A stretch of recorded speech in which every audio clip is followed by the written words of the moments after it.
Many of us forget our Wi-Fi passwords, and when someone new to our home asks for it, we are totally blank.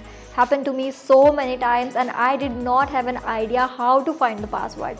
But now I know, and let's see how to find your Wi-Fi password. Click Start, type in command prompt and here type NETSH, which means network show. Continue writing and type WLAN show profiles. Press enter and you can see all the Wi-Fi networks your computer is aware of. In the bottom section type NETSH WLAN show profile name equals and then insert double quotes.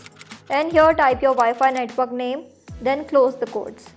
Now type key equals clear vertical bar fine double quotes key content and then close the double quotes. Hit the enter key and you will be able to see what your password is. Other way of finding password to your presently connected internet is going to settings, network and internet, advanced network settings, more network adapter options, right click on Wi-Fi and then status.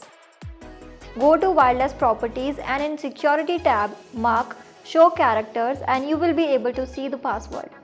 That's it guys, do like, share and subscribe to our channel for more such videos.